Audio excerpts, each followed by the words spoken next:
ഒന്നുകൂടി റിപ്പീറ്റ് ചെയ്യാം. ആക്ഷനും റിയാക്ഷനും നിങ്ങൾ മനസ്സിലാക്കണം കൃത്യമായിട്ട്. ഓക്കെ, ഒരാള് ബോട്ടിൽ നിന്ന് കരയിലേക്ക് ചാടുമ്പോൾ ചാടുന്നതല്ല, ജമ്പിങ് ടു ദ ഷോർ അല്ല എന്ത് ആക്ഷൻ. അതിന് മുമ്പ് ഒരു കാര്യം ചെയ്തിട്ടുണ്ട്. എന്തായിരുന്നു? മുന്നോട്ട് ചാടാൻ വേണ്ടി അയാൾ എന്ത് ചെയ്തിട്ടുണ്ട്? മുന്നോട്ട് ചാടാൻ എത്ര ഫോഴ്സ് ആണോ ആവശ്യമുള്ളത് അത്രയും ഫോഴ്സ് എന്ത് ചെയ്തു? അയാള് ബോട്ടിന് പിറകോട്ട് കൊടുത്തിട്ടുണ്ട്. അപ്പൊ ബോട്ട് പിറകോട്ട് പോകും.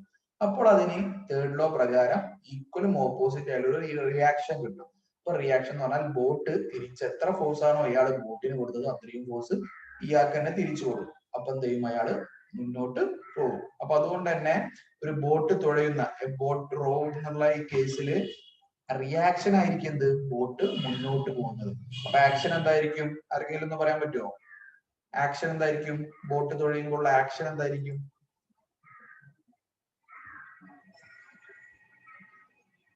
ഒന്ന് പറഞ്ഞു നോക്കൂ. ബോട്ടിൽ വാട്ടർ അല്ലെ, നമ്മള് മനുഷ്യന്മാർ പീപ്പിൾ അല്ലെങ്കിൽ നമ്മൾ എന്ത് ചെയ്യാണ്? വെള്ളത്തിന് ഫോഴ്സ് കൊടുക്കും. എങ്ങോട്ട്? ബാക്കിലേക്ക്. അപ്പൊ വെള്ളം എന്ത് ചെയ്യും? ബാക്കോട്ട് പോകും. അതായിരിക്കും ആക്ഷൻ. അപ്പൊ നമുക്ക് ബോട്ട് മുന്നോട്ട് പോവാൻ എത്ര ഫോഴ്സ് ആണോ ആവശ്യം അത്രയും ഇക്വലന്റ് ആയിട്ടുള്ള ഫോഴ്സ് എന്ത് ചെയ്യും? ബോട്ട് വഴി നമ്മൾ എന്ത് ചെയ്യും? പിറകോട്ട് കൊടുക്കും. അപ്പൊ തേർഡ് ലോ പ്രകാരം ഈക്വലും ഓപ്പോസിറ്റ് ഉള്ള ഫോഴ്സ് നമുക്ക് മുന്നോട്ട് കിട്ടും. അപ്പൊ റിയാക്ഷൻ ആയിട്ടാണ് ബോട്ട് മുന്നോട്ട് പോകുന്നത്. അതായത് boat gives force to the water gives force to the boat moves forward. ബുള്ളറ്റിന്റെ കേസ് അങ്ങനെ തന്നെ ആയിരുന്നു അല്ലെ. ബുള്ളറ്റിന് മുന്നോട്ടാണ് പോകേണ്ടത്. അപ്പൊ അത് റിയാക്ഷൻ ആയിട്ടാണ് വരിക. ആക്ഷൻ എന്തായിരിക്കും? ബുള്ളറ്റ് ഒരു ഫോഴ്സ് ഗണ്ണിന് പിറകോട്ട് കൊടുക്കും. അപ്പൊ ഗണ്ണൊന്ന് പുറകോട്ട് വരും. അതിന് വിളിച്ച പേരായിരുന്നു, ആ ഗണ്ണ് പുറകോട്ട് വരുന്ന ഒരു പേരും ഉണ്ടായിരുന്നു. എന്തായിരുന്നു? ഓർക്കുന്നുണ്ടോ? ഇന്നലെ പറഞ്ഞിട്ടുണ്ട്. ഇന്നലെ വീഡിയോ ഒക്കെ കണ്ട ആൾക്കാരാ. റീകോയിൽ. എന്താണ്? ഗെയിം കളിക്കുമ്പോ കേട്ടിട്ടുണ്ടാവും അല്ലെ? റീകോയിൽ. ഗെയിം കളിക്കുന്ന കുറെ പേരുണ്ടാവും. അപ്പോ റീകോയിൽ. അപ്പോ ആക്ഷൻ എന്താണ്? ബുള്ളറ്റ് ഗണ്ണിന് പിറകോട്ട് ഫോഴ്സ് കൊടുക്കും. അപ്പൊ ഗണ്ണ് എന്ത് ചെയ്യും? പിറകോട്ട് പോകും. അതാണ് റീകോയിൽ ഓഫ് എ ഗൺ.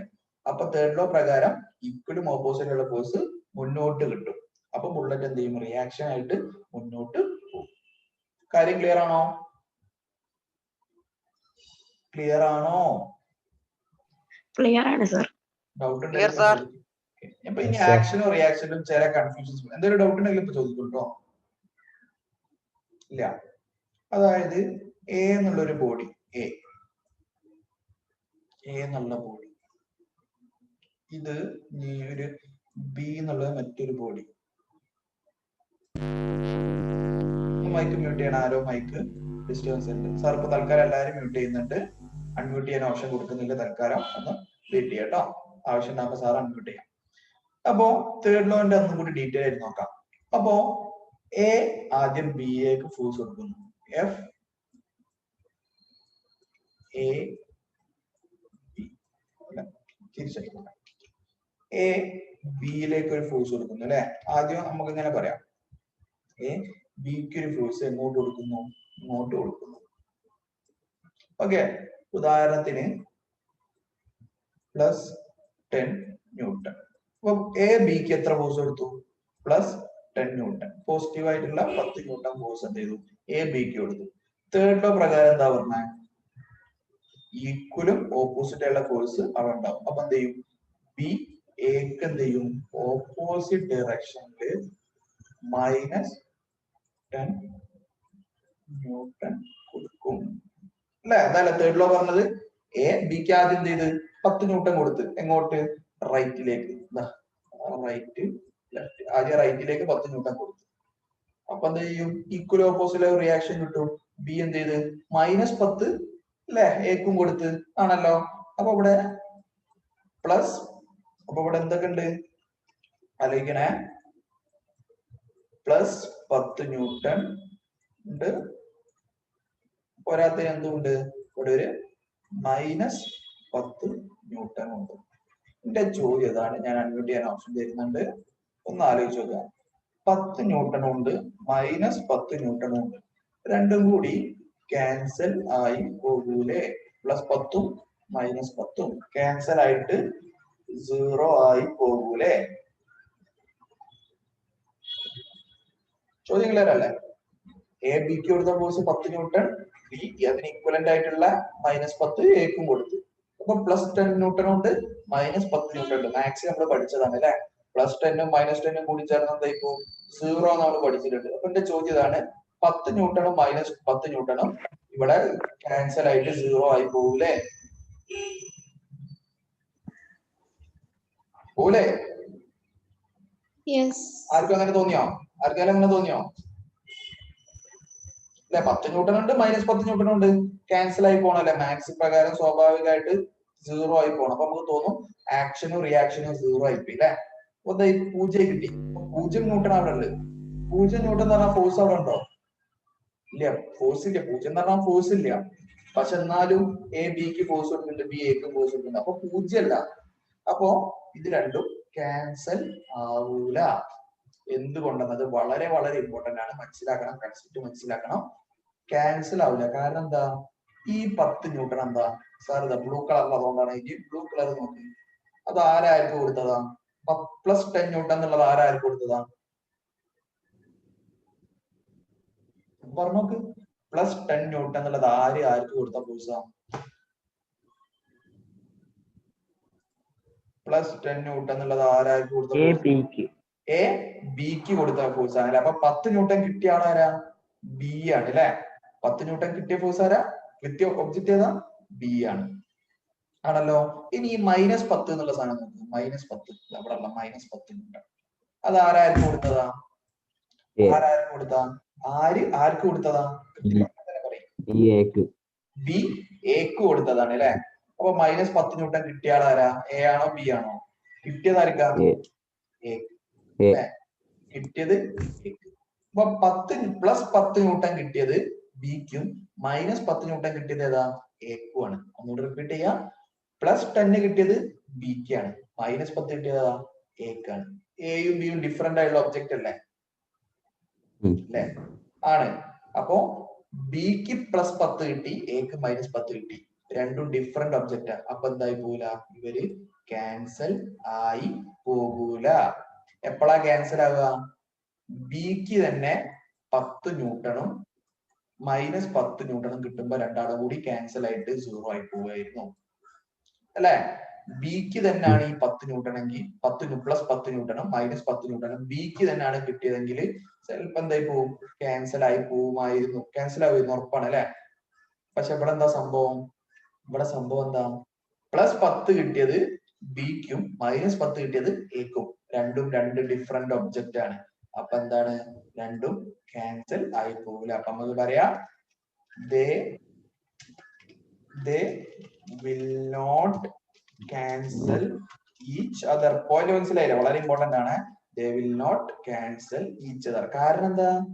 കാരണം ഇവിടെ ആക്ഷൻ ഏതാ ആദ്യം സംഭവിച്ചാരാ? എ ബിക്ക് ആണോ ബി എക്കാണോ ആദ്യം ഫോഴ്സ് കൊടുത്തത്? എ ബിക്ക് കൊടുത്തതാണ് ആദ്യം ചെയ്തത് അല്ലെ. അപ്പൊ എ ബിക്ക് കൊടുത്തതാണ് എന്ത്? ആക്ഷൻ. അപ്പൊ ഈ 10 ന്യൂട്ടൺ ആണ് നമ്മളെ, +10 ന്യൂട്ടൺ ആണ് നമ്മളെ ആക്ഷൻ. അപ്പൊ ഈ -10 ന്യൂട്ടൺ ആണ് എന്താ? നമ്മളെ റിയാക്ഷൻ. കാര്യം ക്ലിയർ ആയില്ലേ? ഓക്കെ. അപ്പോ ആക്ഷനും റിയാക്ഷൻ ഏതാ? ആക്ഷൻ +10 ന്യൂട്ടണും റിയാക്ഷൻ പറഞ്ഞാൽ -10 ന്യൂട്ടണും. പക്ഷെ രണ്ടാളും എന്താണ്? ഓരോ ഒബ്ജക്റ്റിലാണ് നടക്കുന്നത്. ആക്ഷൻ ആരെയാണ് നടക്കുന്നത്? എയിലാണോ ബിയിലാണോ നടക്കുന്നത്? ആക്ഷൻ എന്നുള്ള ഫോഴ്സ് ഇവിടെ ആക്ട് ചെയ്യുന്നത് എയിലാണോ ബിയിലാണോ? ബിയിൽ അല്ലെ. ആക്ഷൻ നടക്കുന്നത് 10 ന്യൂട്ടൺ കിട്ടിയത് ആരാ? ബിയില്. റിയാക്ഷൻ കിട്ടിയതോ? എക്ക്. അപ്പോ ആക്ഷനും റിയാക്ഷനും ഡിഫറെന്റ് ആയിട്ടുള്ള ഒബ്ജക്ട്സിലാണ് എന്ത് പ്രവർത്തിക്കുന്നത്, വർക്ക് ചെയ്യുന്നത്. അതുകൊണ്ട് they will not cancel each other. കാരണം എന്താണ്? അപ്പോ because ഇത് ഇമ്പോർട്ടന്റ് ആണ്. ഇപ്പൊ ഇതിനെ because action and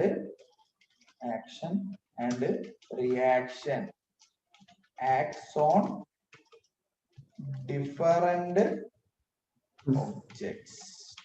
ക്ലിയർ ആയ പോയിന്റ്? ആക്ഷനും റിയാക്ഷനും ഡിഫറെന്റ് ഒബ്ജക്ട്സിലായതുകൊണ്ട് they will not cancel each other. Cancel ആവായിരുന്നു എപ്പോൾ? എങ്ങനെയായിരുന്നെങ്കിൽ ആക്സ് ഓൺ സെയിം ഒബ്ജക്റ്റ് ആണെങ്കിൽ ആക്ഷനും റിയാക്ഷനും എന്തായി പോയിരുന്നു? ക്യാൻസൽ ആയി പോവായിരുന്നു. അപ്പൊ ഈ പോയിന്റ് എപ്പോഴും ഓർക്കട്ടോ. ഇത് വളരെ ഇമ്പോർട്ടന്റ് പോയിന്റ് ആണ്. Action and reaction does not cancel each other.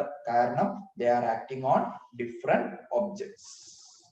കാര്യം ക്ലിയർ ആയി വിചാരിക്കും. ഓക്കെ, അപ്പോ ഈ ടേബിൾ നമുക്ക് വായിച്ചു. ഇത് വളരെ ഇമ്പോർട്ടന്റ് ആയ ഒരു ടേബിൾ ആണ്, നമുക്കിത് വായിച്ചു. ഓക്കെ, ആക്ഷനും റിയാക്ഷനും ഉണ്ടോ? Action and reaction forces that are experienced on different object at the same time അല്ലെ. ആക്ഷൻ എവിടെ സംഭവിച്ചേ? ബിയില്. റിയാക്ഷൻ എവിടെ സംഭവിച്ചേ? എയില്. രണ്ടും ഒരേ സമയത്താണ് സംഭവിച്ചത് അല്ലെ. ഡിഫറെന്റ് ഒബ്ജക്ട്സ് ആണ്, അതാണ് ഓർക്കേണ്ടത് കേട്ടോ.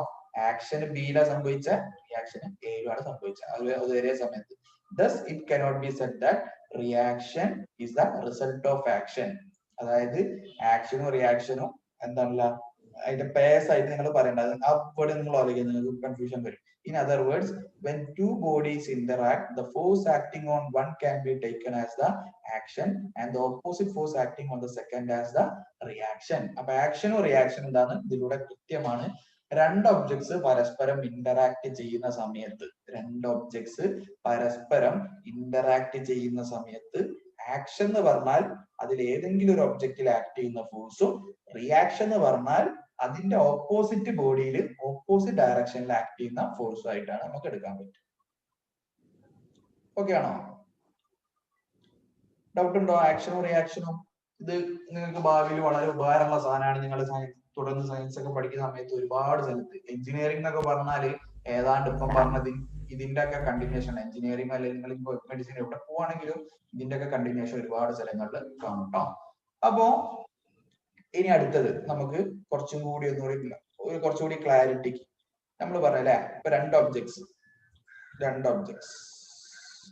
1ഉം 2, നേരത്തെ പറഞ്ഞ പോലെ ഇത് 1, ഇത് ഓക്കെ. ഇവിടെ അതേപോലെ നേരത്തെ പോലെ ഫോഴ്സ് കൊടുത്തിട്ട് വിചാരിക്കും. 1 2 കൊടുക്കുന്ന ഫോഴ്സ്, 1 2 ഒരു ഫോഴ്സ് കൊടുക്കുന്നുണ്ട്, 2 1 എന്ത് ചെയ്യുന്നുണ്ട്, ഒരു ഫോഴ്സ് കൊടുക്കുന്നുണ്ട്. അപ്പൊ നമ്മൾ ഇനി ഒരു പേര് പഠിക്കുകയാണ്. അപ്പോ F12 എന്താണ്? F12 എന്നല്ല കേട്ടോ വായിക്കുക, F12 എന്താ വായിക്കുക? Force exerted on the first object by the second. എന്താണ് F12 എന്ന് പറഞ്ഞാൽ? Force exerted on the first object by the second. അങ്ങനെയാണെങ്കിൽ ലെഫ്റ്റിലേക്കുള്ളതാണോ റൈറ്റിലേക്കുള്ളതാണോ F12? ലെഫ്റ്റോ റൈറ്റോ? മനസ്സിലായില്ല? ഒന്നുകൂടി പറയാം.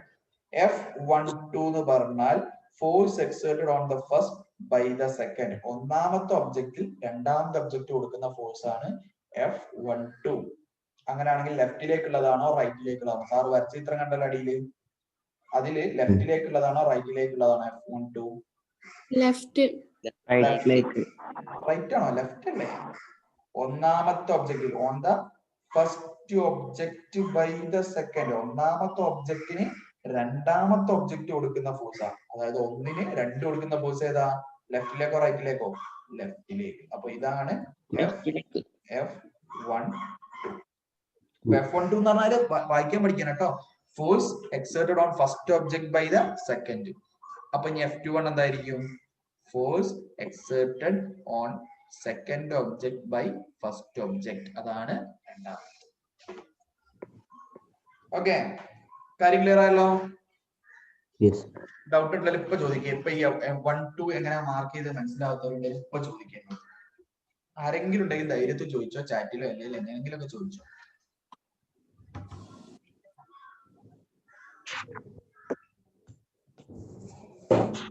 റിപ്പീറ്റ് ചെയ്യണോ? ഓക്കെ, ഒരു തവണ കൂടെ റിപ്പീറ്റ് ചെയ്യാ സാറ്. F12 ഉണ്ട്, F21 ഉണ്ട്. എന്താന്ന് ആദ്യം പറയാൻ പഠിക്കാം.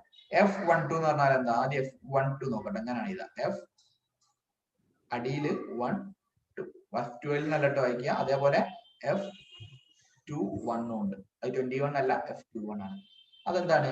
ഫസ്റ്റ് ഒബ്ജക്റ്റിന്റെ മുകളിൽ രണ്ടാമത്തെ ഒബ്ജക്റ്റ് കൊടുക്കുന്ന ഫോഴ്സ്. ഇതെന്താ വായിക്കുക? F12 എന്ന് പറഞ്ഞാൽ ഫസ്റ്റ് ഒബ്ജക്റ്റിന്റെ മുകളിൽ രണ്ടാമത്തെ ആള് കൊടുക്കുന്ന ഫോഴ്സ്. എന്താ വായിക്കുക? സെക്കൻഡ് ഒബ്ജക്റ്റിൽ ഫസ്റ്റ് ഒബ്ജക്റ്റ് കൊടുക്കുന്ന ഫോഴ്സ്. അപ്പൊ F12 is the force exerted on the first object by the second. ഇനി ചിത്രം നോക്ക്. ഒന്നാമത്തെ ഒബ്ജക്റ്റ് രണ്ടാമത്തെ ഒബ്ജക്റ്റ് കണ്ടല്ലോ. F12 എന്ന് പറഞ്ഞാൽ ഒന്നാമത്തെ ഒബ്ജക്റ്റ് രണ്ടാമത്തെ ഒബ്ജക്റ്റ് കൊടുക്കുന്ന ഫോഴ്സ് ആണ്. അതായത് 1ന് 2 കൊടുക്കുന്ന ഫോഴ്സ് ഏതാ? ലെഫ്റ്റിലേക്കായിരിക്കും. അപ്പൊ F12. F21 എന്ന് പറഞ്ഞാൽ സെക്കൻഡ് ഒബ്ജക്റ്റിന് ഫസ്റ്റ് ഒബ്ജക്റ്റ് കൊടുക്കുന്ന ഫോഴ്സ് റൈറ്റിലേക്ക്. കണ്ടല്ലോ? അതാണ് സംഭവം. മനസ്സിലായി വിചാരിക്കുന്നു. എന്താണ് തേർഡ് ലോ പറഞ്ഞത്? തേർഡ് ലോ എന്താ പറഞ്ഞത്? ഒന്നും കൂടി തേർഡ് ലോയിലേക്ക് കൊണ്ടുപോവാം. എന്താ തേർഡ് ലോ പറഞ്ഞത്? To every action there is equal and opposite reaction. To every action there is equal and opposite reaction. അതായത് F12 ഈക്വൽ ആയിരിക്കുന്നത് ഒന്നാമത്തെ ഒബ്ജക്റ്റിന് രണ്ടാമത്തെ എന്താണ് വായിക്കുക? ഫസ്റ്റ് ഒബ്ജക്റ്റിന് രണ്ടാമത്തെ ഒബ്ജക്റ്റ് കൊടുത്ത ഫോഴ്സ്, അതാണ് F12. അതിന് ഈക്വൽ ആയിരിക്കുന്നത് രണ്ടാമത്തെ ഒബ്ജക്റ്റ് ഒന്നാമത്തെ ഒബ്ജക്റ്റ് കൊടുത്ത ഫോഴ്സ്. പക്ഷെ ഒരു പ്രത്യേകതയും കൂടി ഉണ്ട്. ഈക്വൽ ആണ്, കൂടാത്തത് എന്ത് കൂടി ഉണ്ട്? ഓപ്പോസിറ്റ് കൂടിയാണ്. അപ്പൊ ഒരു മൈനസും കൂടി വരും. ഇത് വളരെ ഇമ്പോർട്ടന്റ് ആണ്. F12 is equal to minus F21. അതായത് ഒന്നാമത്തെ ഒബ്ജക്റ്റ് രണ്ടാമത്തെ ഒബ്ജക്റ്റിന് എത്ര ഫോഴ്സ് കൊടുത്തോ അതേ ഫോഴ്സ് തന്നെ ആയിരിക്കും രണ്ടാമത്തെ ഒബ്ജക്റ്റ് ഒന്നാമത്തെ ഒബ്ജക്റ്റിന് കൊടുക്കുക. പക്ഷെ എന്ത് ഡയറക്ഷനിലായിരിക്കും?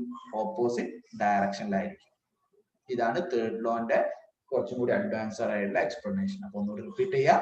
F12 എന്ന് പറഞ്ഞാൽ ഒന്നാമത്തെ ഒബ്ജക്ട്, ഈ ഇക്വേഷൻ സാർ ഇക്വേഷൻ അല്ലേ F12 equal to minus F21, അത് നമുക്ക് വലുതായിട്ട് എക്സ്പ്ലെയിൻ ചെയ്യാൻ പറ്റും. അപ്പൊ എന്താണ് explanation? F12 equal to minus of F21 എന്ന് പറഞ്ഞാൽ ഒന്നാമത്തെ ഒബ്ജക്റ്റിന് രണ്ടാമത്തെ ഒബ്ജക്റ്റിന് കൊടുത്ത ഫോഴ്സും രണ്ടാമത്തെ ഒബ്ജക്റ്റിന് ഒന്നാമത്തെ ഒബ്ജക്റ്റ് കൊടുത്ത ഫോഴ്സും ഈക്വലും ഓപ്പോസിറ്റും ആയിരിക്കും. ആ ഓപ്പോസിറ്റ് സൂചിപ്പിക്കാനാണ് മൈനസ് സിമ്പൽ നമ്മൾ യൂസ് ചെയ്തത്. ക്ലിയർ ആയിട്ടുണ്ടാവും വിചാരിക്കുന്നു. F12 is equal to minus of F21. Equation എപ്പോഴും ആലോചിക്കട്ടോ, ഓർത്തു വെക്കുക. F12 is equal to minus F21. ഇതൊക്കെ വളരെ ഇതൊക്കെ ബേസ് ചെയ്തിട്ടാണ് എഞ്ചിനീയറിംഗ് ഒക്കെ ഡെവലപ്പ് ചെയ്തിട്ട്. എഞ്ചിനീയറിംഗിലൊക്കെ ഒരുപാട് ആവശ്യമുള്ള ഇതൊക്കെ ഉള്ളതാണ്. ഓക്കെ, എന്തെങ്കിലും ഡൗട്ട് ഉണ്ടെങ്കിൽ ചോദിച്ചോളൂ നിങ്ങൾ. അടുത്ത ടോപ്പിക് എടുക്കാൻ ഒരു ക്ലാസ് മൊത്തം വേണം നമുക്ക്, അത്രയും വലിയ ടോപ്പിക്കാണ്. അപ്പൊ നമുക്ക് ചില പ്രോബ്ലംസ്, വളരെ സിമ്പിൾ ആയിട്ടുള്ള ചില പ്രോബ്ലംസ് നമുക്ക് ചെയ്യാം. ചില സിമ്പിൾ പ്രോബ്ലംസ് ഇവിടെ എവിടെയെങ്കിലും ഉണ്ടോ നോക്കാം.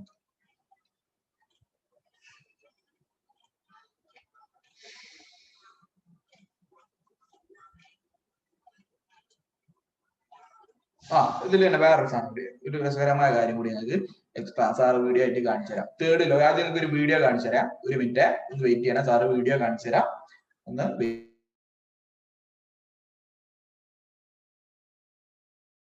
ഒന്ന് വെയിറ്റ് ചെയ്യണം, സാറ് വീഡിയോ കാണിച്ചു തരാം. നിങ്ങൾക്ക് സ്വന്തമായിട്ട് എക്സ്പ്ലെയിൻ ചെയ്യാൻ പറ്റും ഇനി എങ്ങനെയാണ്. നിങ്ങളൊക്കെ ഇനി വലിയ വലിയ സയന്റിസ്റ്റ് ആവാൻ പോവാണ്.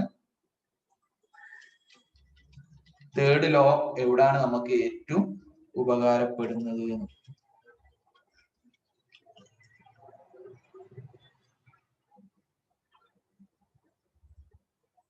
ഓക്കെ, നിങ്ങളൊക്കെ ഒരുപാട് കണ്ടതും പക്ഷെ ഇത്രയും കാലം നിങ്ങൾക്ക് മനസ്സിലാവാത്ത സാധനമാണ് ഇനി പറയാൻ പോകുന്നത്.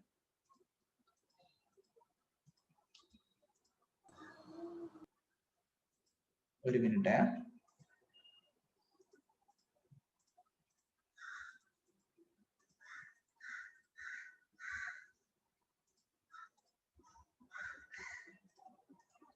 ഓക്കെ,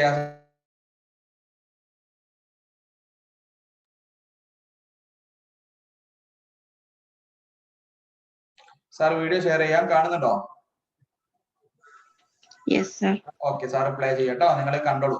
ഇത് കണ്ടാൽ നിങ്ങൾക്ക് തന്നെ മനസ്സിലാവും. റോക്കറ്റ് അല്ലെ, റോക്കറ്റ് അല്ലെങ്കിൽ നിങ്ങൾ കണ്ടിട്ടുണ്ടാവില്ലേ? റോക്കറ്റ്സിന്റെ വിക്ഷേപിച്ച റോക്കറ്റ്സ്, ISRO വിക്ഷേപിക്കുന്ന റോക്കറ്റ് ഒക്കെ നിങ്ങൾ കണ്ടിട്ടുണ്ടാവും. പല പല റോക്കറ്റും മിസൈലും കണ്ടിട്ടുണ്ടാവും. ഇതിന്റെ ഒക്കെ അടിസ്ഥാനപരമായ വർക്കിംഗ് ന്യൂട്ടന്റെ തേർഡ് ലോ സിമ്പിൾ ആണ്, നിങ്ങൾക്ക് മനസ്സിലാവും. നിങ്ങൾ വീഡിയോ കണ്ടാൽ തന്നെ മനസ്സിലാവും. കണ്ടോളൂ കേട്ടോ. Rocket can mean different things in different contexts. Simply put, a rocket is a spacecraft, missile, aircraft, or other vehicle that obtains thrust from a rocket engine. From the outside, the frame of a rocket is very similar to that of an airplane. It's made of various light but very strong materials, like aluminum and titanium. The skin of the rocket is covered with a thermal protection system that protects the rocket from extreme heat caused by air friction and helps maintain cold temperatures that are needed for certain fuels and oxidizers within the rocket. The body of a rocket is composed of different sections, all of which are housed within the frame of the rocket. The first component is the payload system of the rocket. For the uninitiated, the payload is the rocket's carrying capacity. The payload depends on the type of mission the rocket is being used for. It can consist of cargo, a satellite, a space probe, and even a spacecraft carrying humans. So, if you want to send humans to space, the payload of your rocket will contain a spacecraft. Whereas if you're using the rocket as a weapon, then the payload would consist of a missile. Next is the guidance system, the system which ensures that the rocket stays on its intended trajectory. Last is the propulsion system. A majority of the entire length of a modern rocket is actually made up of the propulsion system. As the name suggests, the propulsion system consists of the components that help launch the rocket off the ground and subsequently propel the rocket in a given direction. So how is this huge, enormously heavy cylindrical metallic tube shot into space? In order to get into space, the rocket must first cross the thick layers of atmosphere that envelop our planet. Since the atmosphere is thickest near the ground, the rocket has to go extremely fast in order to get past this part of the atmosphere. So how does it climb so fast in the air? The answer to this question lies in one of the most popular physical laws of the universe, Newton's third law of motion.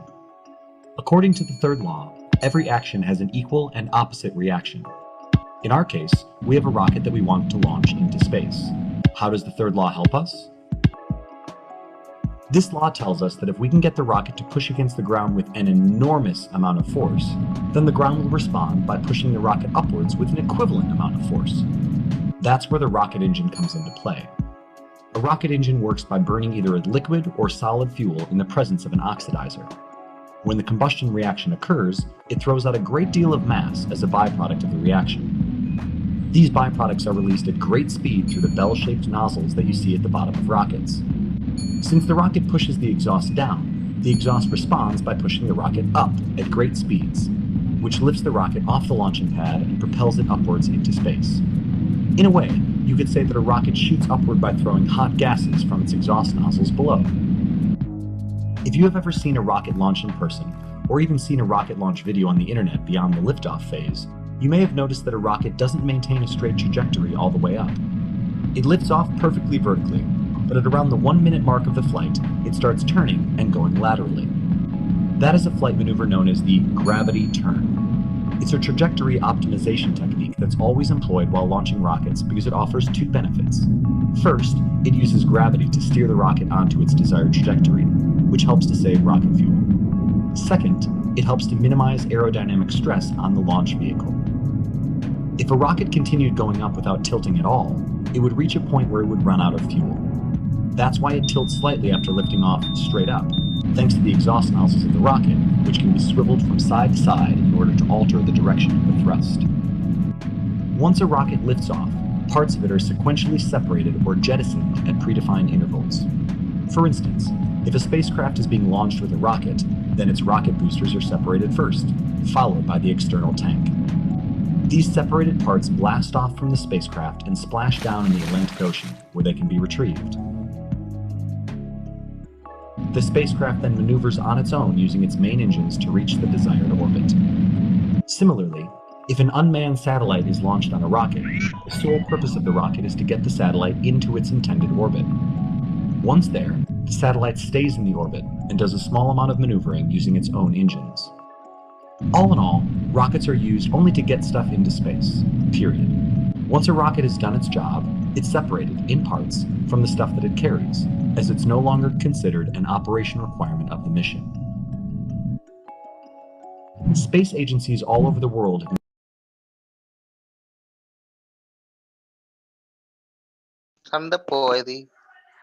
അത്ര മതി. നമുക്കുള്ള ആവശ്യമുള്ള ഭാഗങ്ങളൊക്കെ കഴിഞ്ഞു കേട്ടോ. സാറേ അപ്പൊ വരും സാറേ ഈ റിവേഴ്സ് ചെയ്യണത് എന്താണ് കേട്ടില്ല? നമ്മളിപ്പോ ഒരു പെന്ന് നമ്മള് എറിഞ്ഞാല് എവിടെയെങ്കിലും തട്ടിട്ട് ഇങ്ങോട്ട് തിരിച്ചു വരുന്നതാലേ റിയാക്ഷൻ വരുന്നത്? അതാണ്. ഇപ്പൊ എന്ത് ചെയ്താലും നമ്മൾ എന്ത് ചെയ്താലും അതിന് റിയാക്ഷൻ ഉണ്ട്. ഓക്കെ, അതാണ് ന്യൂട്ടന്റെ തേർഡ് ലോ. അപ്പൊ റോക്കറ്റിന്റെ വർക്കിംഗ് സിമ്പിൾ ആണ്. നിങ്ങൾ റോക്കറ്റിന്റെ വർക്കിംഗ് പഠിച്ചു. എന്ത് ചെയ്താൽ മതി? റോക്കറ്റ് മുകളിലോട്ട് എന്താ ചെയ്യേണ്ടി? താഴത്തേക്ക് സ്ട്രോങ് ആയിട്ട് കുറെ ഗ്യാസസും ഫയർ ഒക്കെ താഴത്തേക്ക് കൊടുത്താൽ മതി. ഫയർ കത്തുമ്പോഴുള്ള ഗ്യാസ് താഴത്തേക്ക് നല്ല സ്ട്രോങ് ആയിട്ട് റോക്കറ്റ് എന്ത് ചെയ്യും? മുകളിലോട്ട് പോകും. അപ്പൊ റോക്കറ്റിന്റെ വർക്കിംഗ് പ്രിൻസിപ്പിൾ എന്താണ്? ന്യൂട്ടന്റെ തേർഡ് ലോ ഓഫ് മോഷൻ. കാര്യം ക്ലിയർ ആയല്ലോ? പിന്നെ ഇതിന്റെ ബാക്കിലുള്ള വലിയ വലിയ ബാക്കി ഒരുപാട് വേറെയും കുറെ സംഭവങ്ങളുണ്ട്. ഒക്കെ നിങ്ങൾ ഉയർന്ന ക്ലാസ്സുകളിലായിട്ട് പഠിക്കും. ബേസിക് ആയിട്ട് നമ്മൾ ഇത്ര പഠിച്ചാൽ മതി. അപ്പൊ എന്തെങ്കിലും ഡൗട്ട് ഉണ്ടോ ചോദിച്ചോളൂ ഇന്നത്തെ ക്ലാസ്സിൽ.